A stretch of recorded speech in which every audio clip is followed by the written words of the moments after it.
Hey guys, Spud here, as always, and today we're talking about how to attack long and skinny targets in DCS World. A couple of weeks ago, I got to fly in a very awesome player versus player event called Persian Gulf 1997. It was an amazing spectacle, with 50 of the best competitive pilots that DCS World has to offer, all flying and fighting their hardest to either defend or attack their air bases in their chosen aircraft. It was a hard-fought battle, and in the end the blue attacking force just barely won by cratering the enemy airfields. And I think I did rather okay with 6 kills for 2 deaths, pretty respectable I think for my first time in hardcore competitive DCS PvP. However, I did notice that the blue side was sometimes completely missing the red side's runways with entire sticks of bombs, and if these bombs had hit their mark, the event would have been over much faster. Attacking long and skinny targets has been a tactical problem that has vexed military aviators and planners since the inception of military aviation in the First World War. These targets can range from infantry trenches, such as those in the Great War, to convoys on roadways, trains on railroad tracks, bridges, runways, ships, and many more.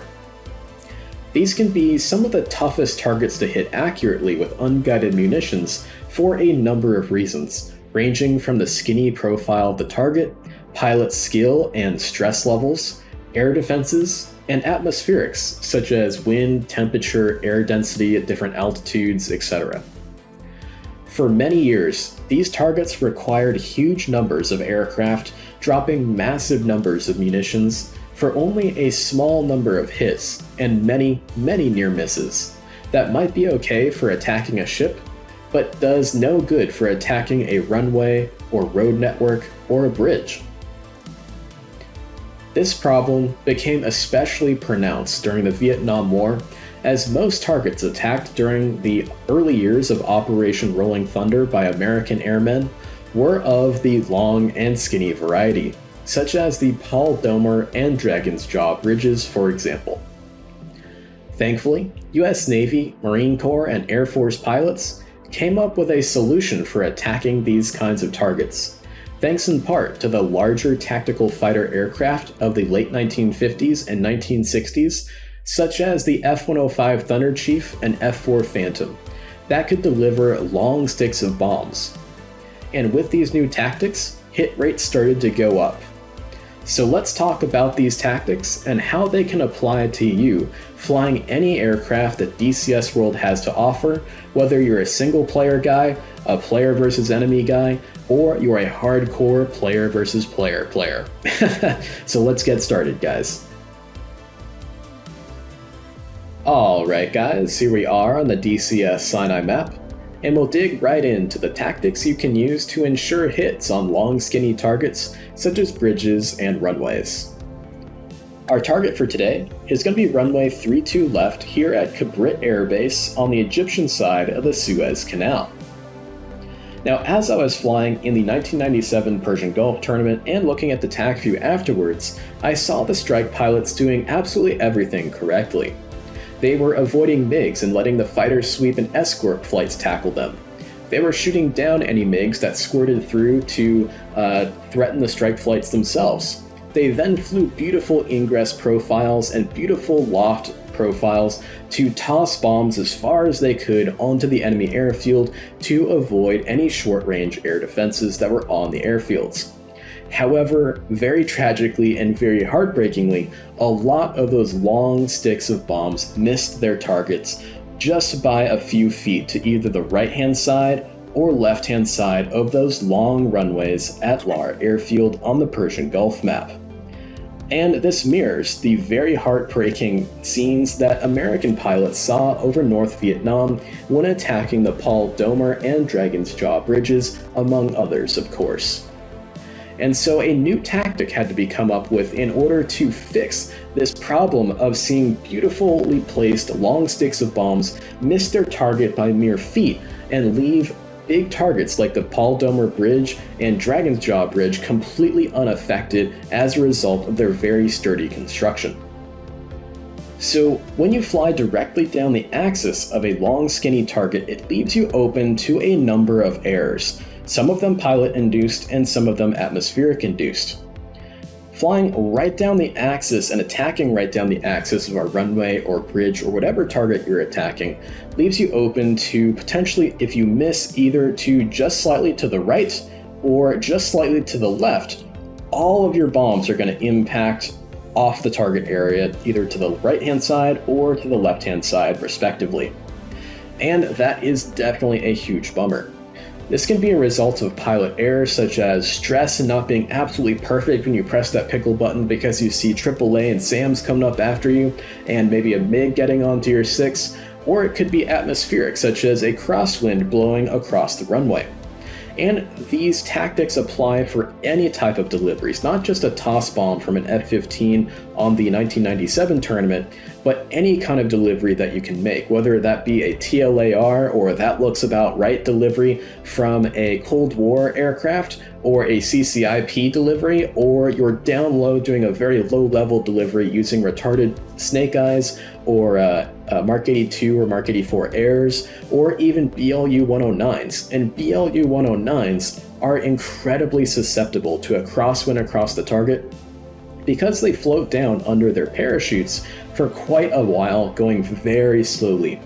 And it's very heartbreaking to pull off the target, look over your shoulder, and see all of your Durandals have floated just to the right-hand side of the runway. And a bomb hitting that soft soil just to the left or right-hand side of a runway is not going to damage the concrete of that runway, and so a very brave ground crewman can run out there with a broom, sweep off the FOD, and the runway is good to go for more MiGs to take off on. So how do we fix this issue? Because it is quite a big issue and can be definitely a heartbreaker. So the best way to do this is to fly an offset away from the runway itself. So you want to fly somewhere between about a 5 and 10 degree offset from the axis of the runway. So we want to fly across the runway something like this. This is a bit exaggerated here, but it's good for the sake of illustration.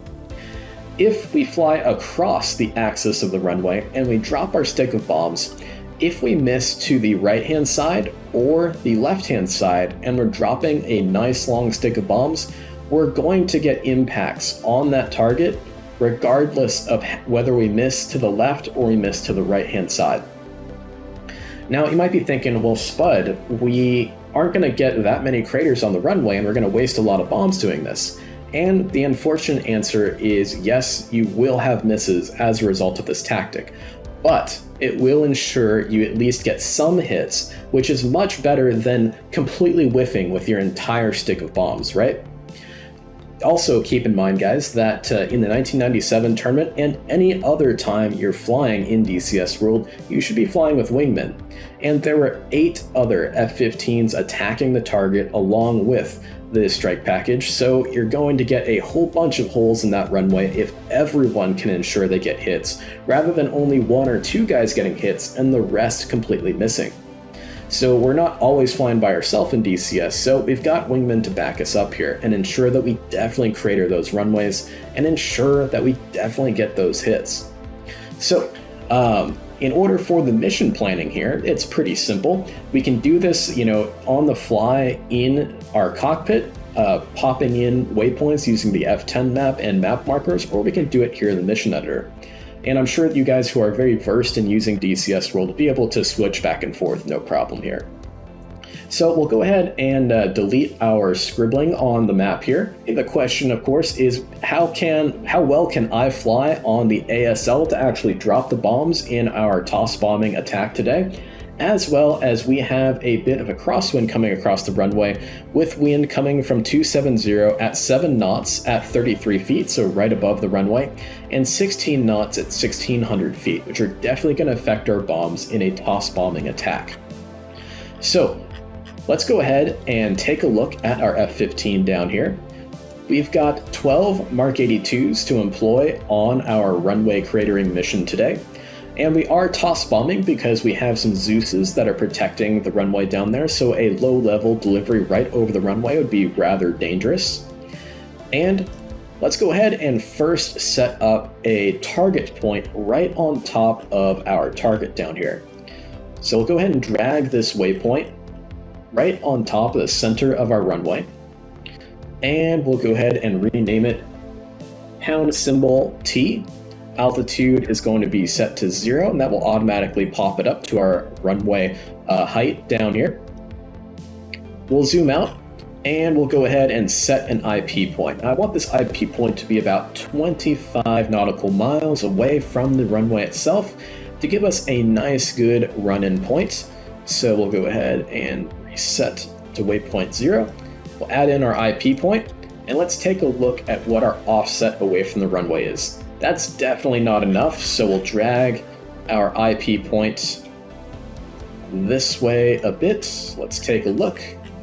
All right, let's take a look here. So the axis of our runway is going to be roughly about 315 degrees, and the axis of our tack now is going to be about 323 degrees. So that's going to be almost a 10-degree offset. So what's that, about a 7 or an 8-degree offset?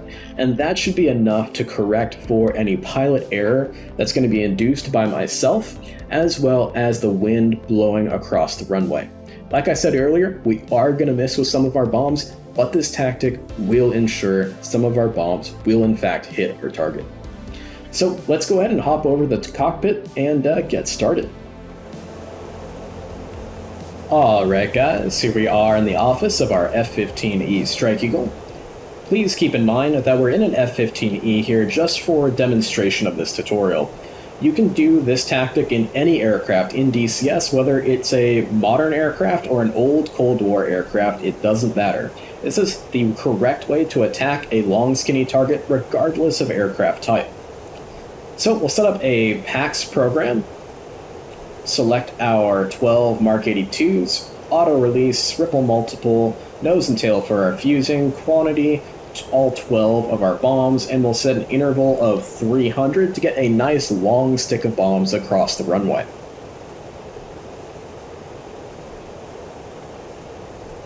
We'll go castle switch up short to switch our master mode over to air to ground mode. We'll fence in, master arm on. Lights are off, emitters are on, plenty of fuel, our countermeasures in the back are good to go as well. And I like to open up my TSD for this kind of an attack, and we'll adjust the brightness here and the contrast. We want to be able to see our flight path lines between our waypoints here in order to get us right on that ideal attack heading for our toss bombing delivery today. For toss bombing in the F-15E, I like to be at least 600 knots down on the deck.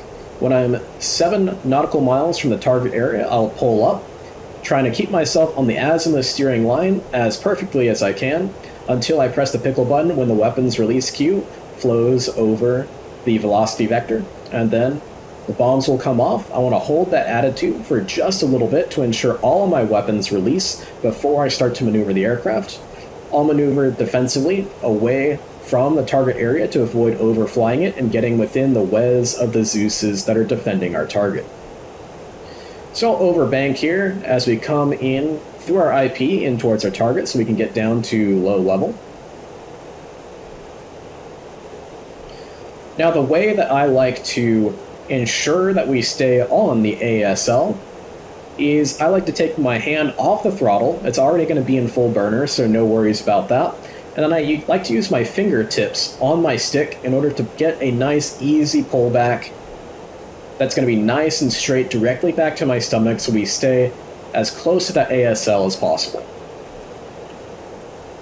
Get our altimeter up on our HUD, that'll help us out. Alright, and there's our 500 foot for the ingress. Double check, master arm is on. There's nothing more heartbreaking than missing just a few feet from your target with all of your bombs, then flying a perfect profile, rolling in, and forgetting your master arm. So I always double, triple check that switch.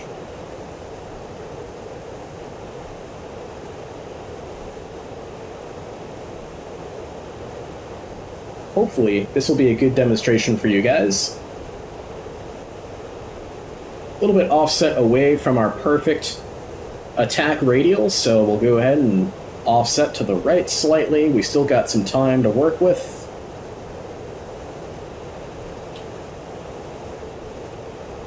That's looking better. Even better. We'll start to bring ourselves back around towards our target. Beautiful. All right, I'll work with that.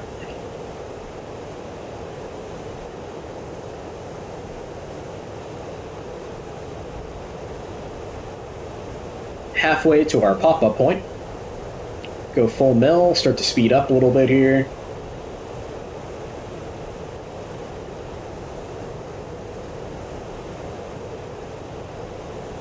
Right on the ASL, or as close as we can.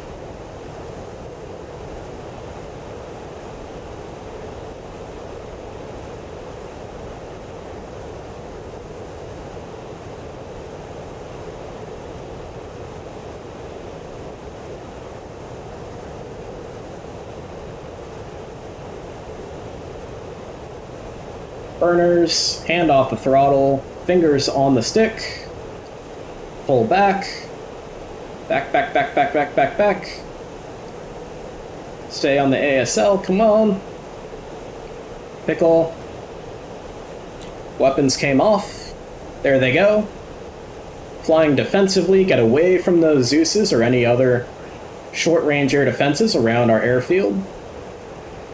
And I would fly more defensively, but let's go ahead and throw the autopilot on, and let's watch our bombs fall down towards the target area. Alright, it's looking pretty good. We can see the bombs are definitely not falling down the axis of the runway. Boom.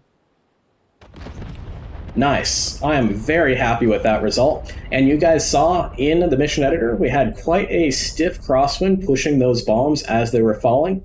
Now, they weren't retarded bombs, so they're not going to be as susceptible to being pushed by the wind.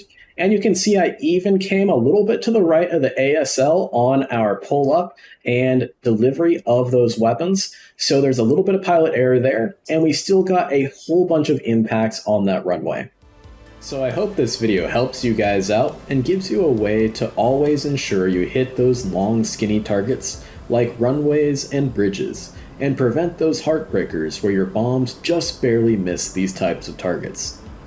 If you liked the video, please leave a like and a subscribe, and fly safe out there and really clobber those runways. As always, enjoy this beautiful game, guys.